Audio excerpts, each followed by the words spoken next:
Good morning students. Last lecture में हमने discuss किया था कि इंडिया जब इंडिपेंडेंट हुआ था उस समय वर्ल्ड की क्या कंडीशंस थी। ठीक है, जैसे हमने पढ़ा था कि वर्ल्ड उस समय 2 ग्रुप्स में बढ़ चुका था, कोल्ड वॉर स्टार्ट हो चुका था। ठीक है, ये उस समय वर्ल्ड की कंडीशंस के बारे में हमने पढ़ा। दूसरा इस चीज़ हमने इसमें पढ़ी थी कि इंडिया की जो फॉरेन पॉलिसी थी या किसी भी कंट्री की जो फॉरेन पॉलिसी होती है वो किन चीज़ों के ऊपर डिपेंड करती है। देखिए, किसी भी कंट्री की जो फॉरेन पॉलिसी होती है वो एक्सटर्नल और इंटरनल जो कंडीशंस होती हैं, जो सिचुएशन होती है, उनके ऊपर डिपेंड करती है। जैसे कि हमने पढ़ा था कि उस समय वर्ल्ड की कंडीशंस काफ़ी ज़्यादा, आप कह सकते हो कि एक ख़राब थी, इकोनॉमिक क्राइसिस बहुत ज़्यादा था। दूसरा, अगर हम इसमें बात करें कि उस समय वर्ल्ड 2 ग्रुप्स में बढ़ चुका था, तो काफ़ी कंट्रीज़ जो थे जिन्होंने की फॉरेन पॉलिसीज़ किसके अकॉर्डिंग बनी थी, वो जनरली अमेरिका या सोवियत यूनियन के अकॉर्डिंग बनी थी। ठीक है, तो इंडिया का भी कहीं ना कहीं उसकी पॉलिसी पर भी उसका प्रभाव पड़ा, लेकिन फिर उसके बावजूद भी इंडिया ने अपनी फॉरेन पॉलिसी पूरी तरह से इंडिपेंडेंट फॉरेन पॉलिसी रखी। ठीक है, कि जिसमें इंडिया ने दोनों ही ब्लॉक्स में से किसी भी ग्रुप में शामिल नहीं हुआ था, ना यूएस ग्रुप के साथ शामिल हुआ था, ना यूएसएसआर ग्रुप के साथ शामिल हुआ था।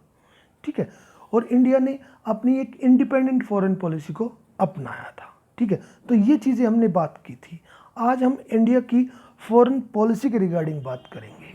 Okay, policy of non alignment. देखिए, जो नाम था वो इंडिया की फॉरेन पॉलिसी का एक हिस्सा था, क्योंकि नाम के बेस पर ही, नाम में जो उसने प्रिंसिपल्स थे उनके बेस पर ही अपनी फॉरेन पॉलिसी को डिज़ाइन किया था। देखिए, policy of non alignment. The Indian national movement was not an isolated process. It was a part of the worldwide struggle against colonialism and imperialism. कि इंडिया का जो नेशनल मूवमेंट था केवल वो अकेली एक प्रोसेस नहीं थी कि जिसमें इंडिया अपने आप को इंडिपेंडेंट करने के लिए लड़ रहा था, नहीं। इसमें वर्ल्ड वाइड स्ट्रगल था कि पूरे वर्ल्ड में जहाँ पर भी कॉलोनियलिज्म था या इम्पेरियलिज्म था उन सभी के अगेंस्ट ही एक स्ट्रगल था। क्योंकि इंडिया ने, आपने पढ़ा होगा कि इंडिया ने अपनी ही केवल इंडिपेंडेंस के लिए, बाकी और कंट्रीज थे उनकी इंडिपेंडेंस के लिए भी इंडिया ने स्ट्रगल किया। It influence the liberation movement of many Asian and African countries. कि इंडिया ने जहाँ अलग अलग जो एशिया और अफ्रीका में जहाँ पर इंडिपेंडेंट के लिए मूवमेंट चल रहा था, इंडिया ने उनको प्रभावित किया, उन पर अपना, आप कह सकते हो कि हेल्प की। Prior to India's independence, there were contact between the nationalist leaders of India and those of other colonies.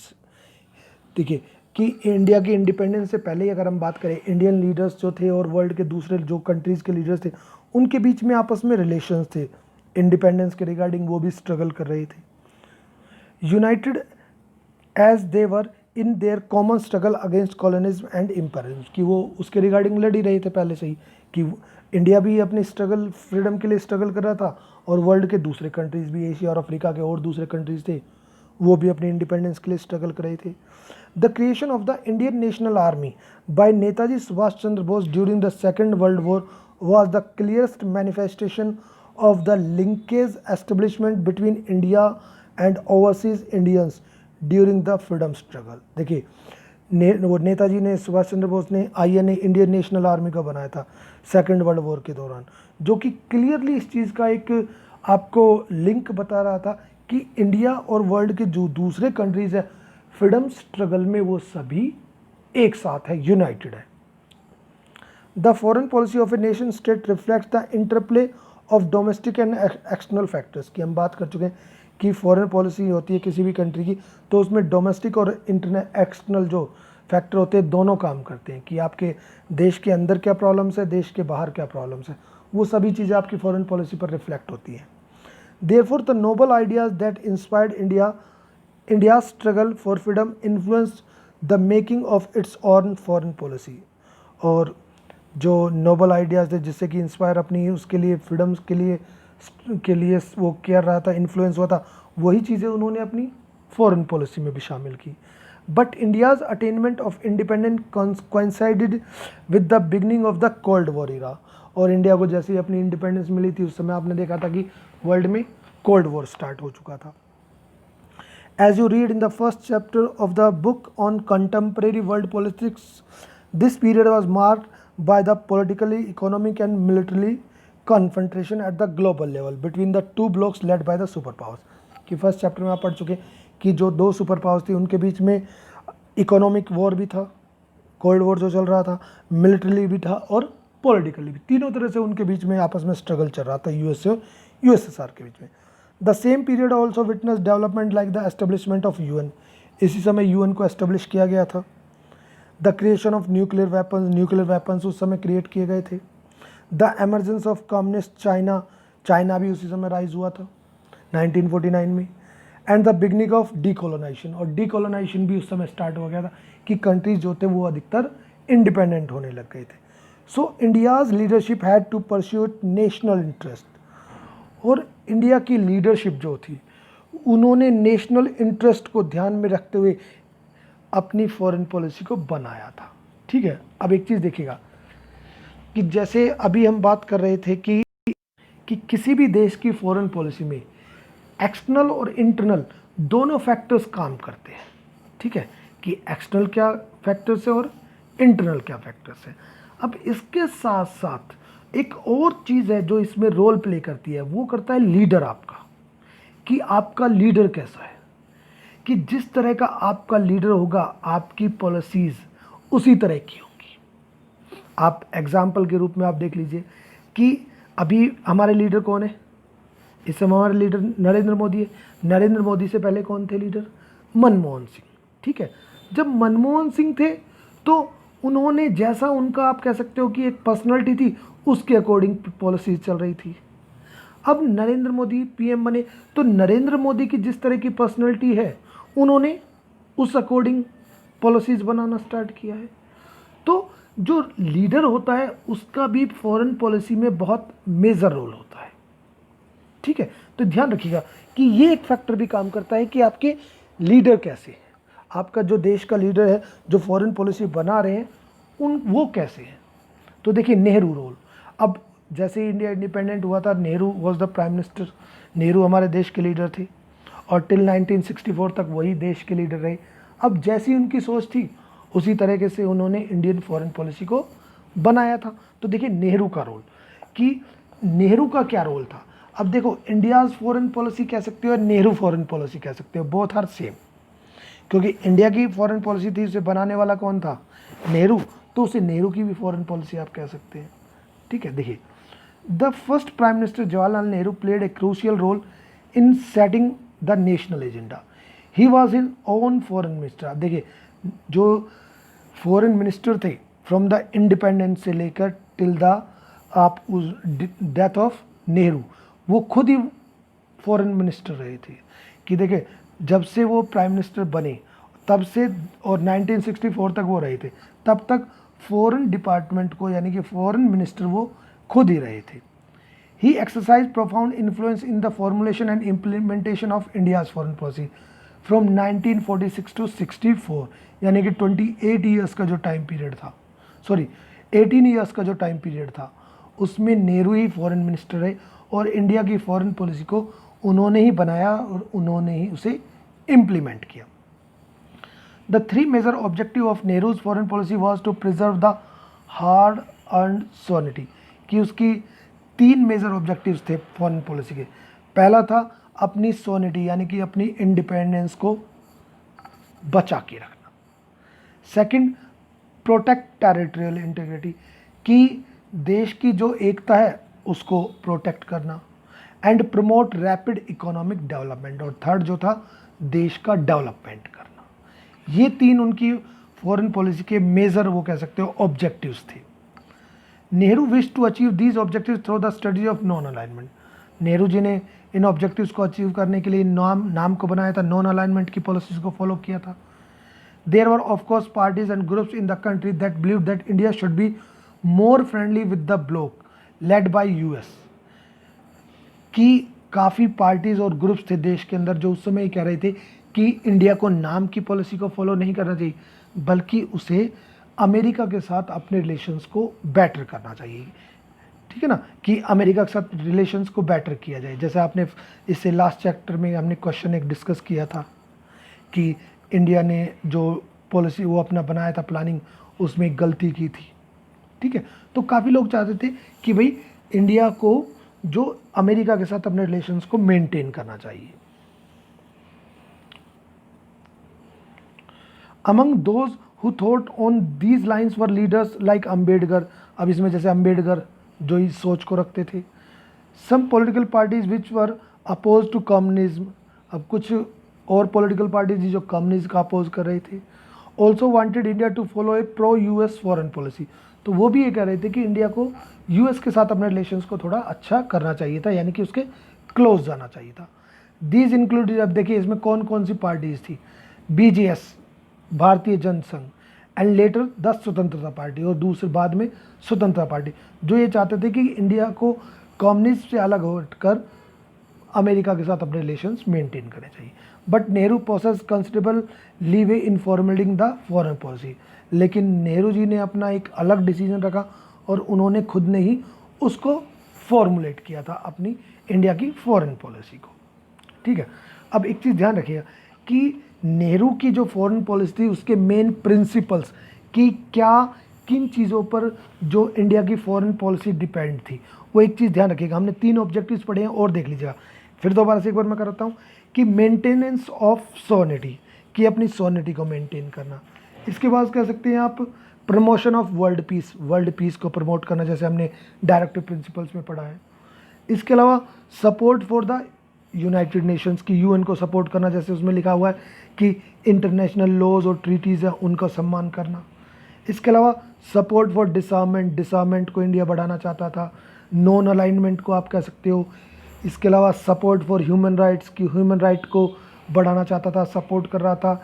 एक पंचशील के प्रिंसिपल्स है, आपने पहले भी ये थोड़ा डिस्कस किया है, हमने 11th में भी आपने पढ़ा। पंचशील के जो सिद्धांत है उनके ऊपर इंडिया की फॉरेन पॉलिसी डिपेंड करती है।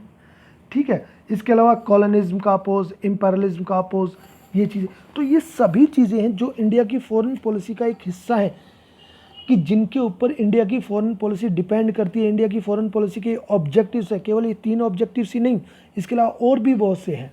साउथ कॉपरेशन की, जो साउथर्न कंट्रीज़ हैं उनके बीच में कॉपरेशन, जैसे एशिया और अफ्रीका के जो कंट्रीज़ हैं उनके बीच में।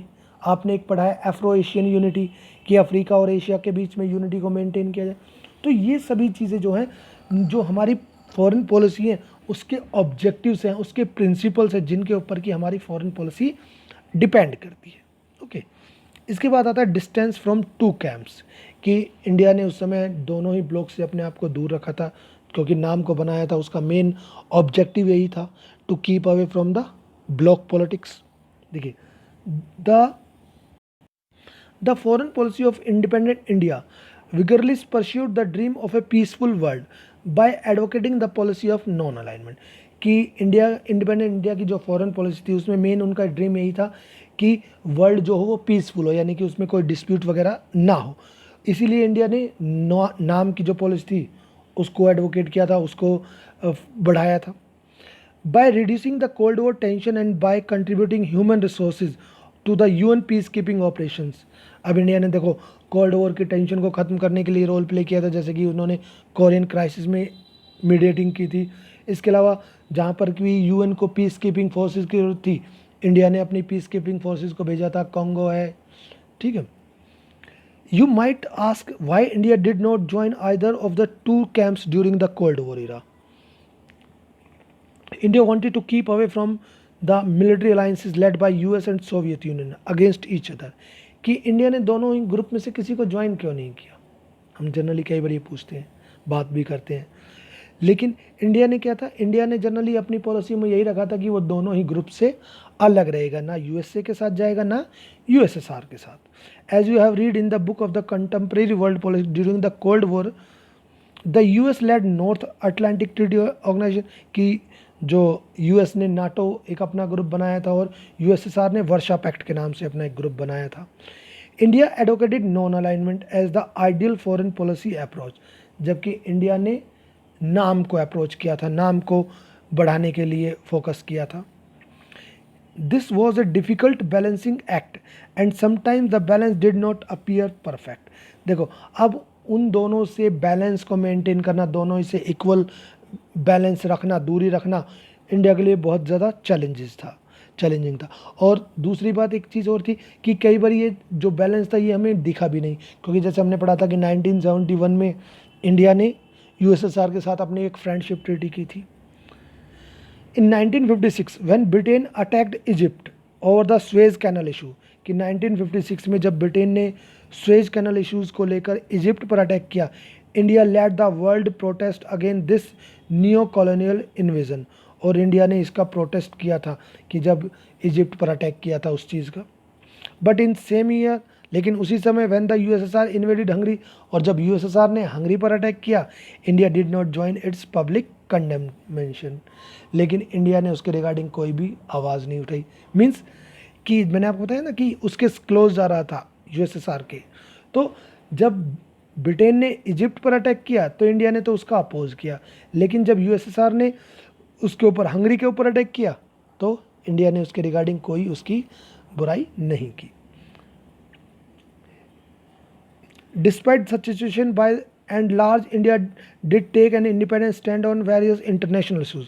देखिए ऐसी सिचुएशंस के बाद भी अगर हम बात करें, इंडिया ने काफ़ी इंटरनेशनल ऐसी सिचुएशन थी जिन पर कि पूरी तरह से उन्होंने एक इंडिपेंडेंट स्टैंड लिया, मैं यानी कि किसी को सपोर्ट नहीं किया, and could get aid and assistant from number of both the bloc, और दोनों ही ब्लॉक से इंडिया को हेल्प भी मिली थी, कि यूएसएसआर ने भी इंडिया की हेल्प की थी कई बार और यूएस ने भी इंडिया की हेल्प की थी। While India was trying to convince the other developing countries about the policy of non-alignment, देखिए इंडिया ने मेनली जो फोकस किया था नाम को बढ़ाने पे, कि ज़्यादा से ज़्यादा जो डेवलपिंग कंट्रीज़ है वो नाम के मेंबर बने। Pakistan join the US lead military alliance, Pakistan America के साथ शामिल हो गया था। The US was not happy about India's independent initiatives and policy of non alignment, US जो था वो इंडिया से खुश नहीं था, क्योंकि इंडिया ने उसका ब्लॉक ज्वाइन नहीं किया। दूसरा, इंडिया ने अपनी एक अलग से नाम बना लिया था, नई पॉलिसी बना ली थी। Therefore there was a considerable unease in Indo US relations during the 1950s। 1950s में इंडिया और यूएस के रिलेशंस थोड़े से अनईजी हो गए थे, ख़राब हो गए थे। The US also resented India's growing partnership with the Soviet union. अब यूएस ने उसका अपोज किया था जनरली कि इंडिया जो है यूएसएसआर के साथ क्लोजनेस बढ़ा रहा है। You have studied in the last chapter the strategy of planned economic development adopted by the India, कि हमने पिछले चैप्टर में पढ़ा था कि इंडिया ने प्लान्ड इकोनॉमी को अपनाया था। This policy emphasis import substitution, कि उन्होंने बाहर से आने पर थोड़ा सा उन चीज़ों पर रोक लगा के रखी थी। The emphasise on developing a resource base also mean that export oriented growth was limited, कि एक्सपोर्ट जो ग्रोथ होगी वो लिमिटेड होगी। This development strategy limited India's economic interaction with the outside world, जिसकी वजह से कि आपने पढ़ा था कि इंडिया ने जनरली कंट्रोल्ड इकोनॉमी भी रखी थी, पूरी तरह से तो कंट्रोल नहीं थी लेकिन कुछ परसेंट कंट्रोल थी, जिससे कि इंडिया का जो दूसरे वर्ल्ड थे उनसे जो इंटरेक्शन था वो एक लिमिटेड उसमें था। ओके, तो ये जनरली हम बात कर रहे थे कि इंडिया ने क्या फॉरेन पॉलिसी अपनाई थी इंडिपेंडेंट के समय। Okay students, thank you.